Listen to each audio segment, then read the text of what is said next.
In this video, I'll talk about the second week and the third week gestation. At the beginning of the second week gestation, the blastocyst is already developed and composed of the embryoblast and the trophoblast, and it's partially embedded in the endometrial stroma. Now, the embryoblast is composed of the epiblast and the hypoblast, while the trophoblast is composed of the cytotrophoblast and the syncytiotrophoblast. And they are embedded in the endometrial stroma here, and this is the surface epithelium. Now, the epiblast is adjacent to the amniotic cavity, and the epiblast cells that are adjacent to the amniotic cavity here are called the amnioblasts, while the hypoblast is adjacent to the blastocyst cavity here. Now the syncytiotrophoblast and the cytotrophoblast. The cytotrophoblast are mononucleated cells, while the syncytiotrophoblast is multinucleated zone. The cytotrophoblast differentiates and migrates toward the syncytiotrophoblast. The blastocyst is more embedded in the endometrial stroma, and the penetration location is closed by fibrin coagulum. We note the appearance of vacuoles in the syncytiotrophoblast. At the abembryonic pole, we note the formation of the Husserl's membrane, also known as the exocoelomic membrane, which originates from the hypoblast. It lines the inner surface of the cytotrophoblast, and along with the hypoblast, it lines the exocoelomic cavity, also known as the primitive yolk sac. In the 9th day of gestation, the lacunary stage is noticed during the 9th day, in which the vacuoles in the syncytiotrophoblast fuse together to form lacunae.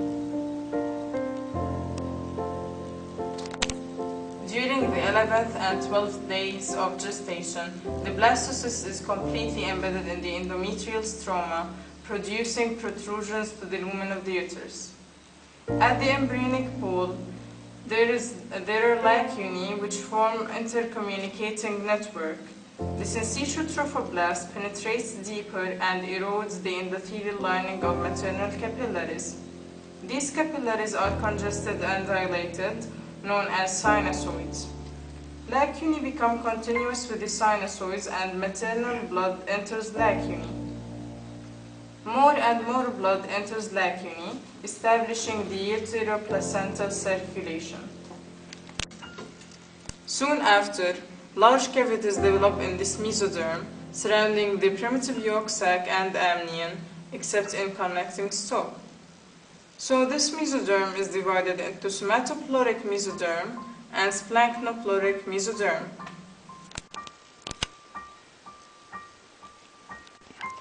During the 13th day, the penetration is healed, and the primary villi are formed. The primary villi are a column of cytotrophoblast covered by syncytium, resulting from syncytiotrophoblast penetration by the cytotrophoblast. A transverse section. This is a transverse section of primary villus showing a core of syncytiotrophoblast cells covered by a layer of syncytium. The large cavities of the extraembryonic mesoderm merge together to form the extraembryonic cavity or chorionic cavity.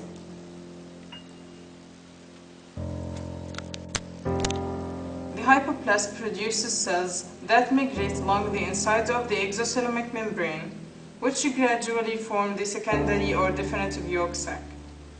Large portions of the exocoelomic cavity are pitched off, forming exocoelomic cysts that are found in the chorionic cavity. The extraembryonic mesoderm lining the inside of the trophoblast is known as chorionic plate, and the only space that traverses the chorionic cavity is connecting stalk.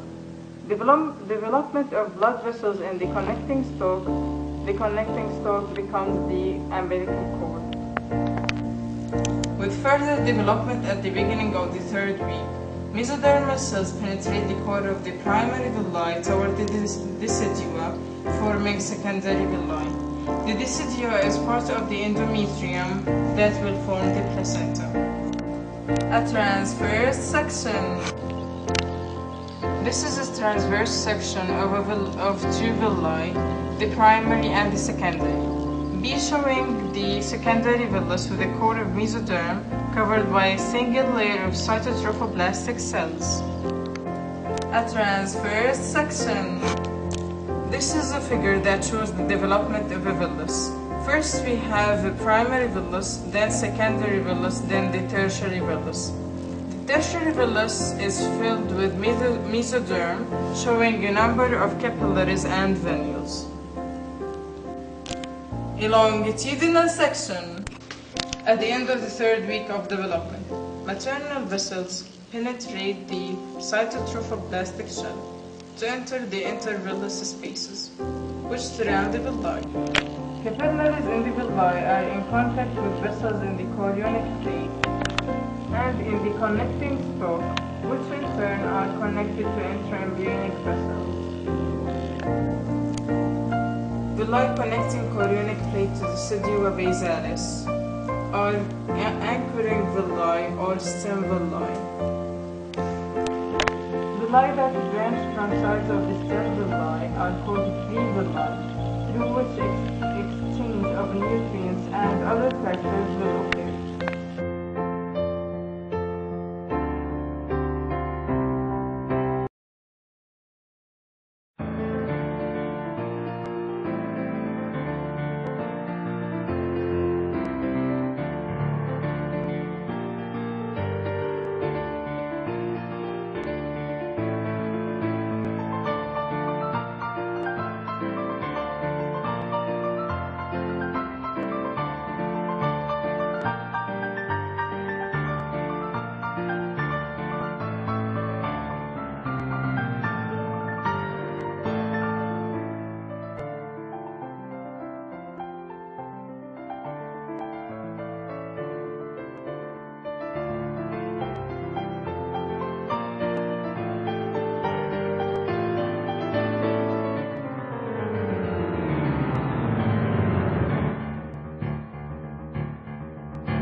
The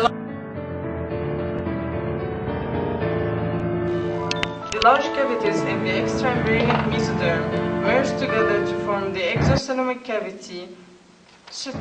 Extra embryonic. سبحان الله. لا. Extra embryonic.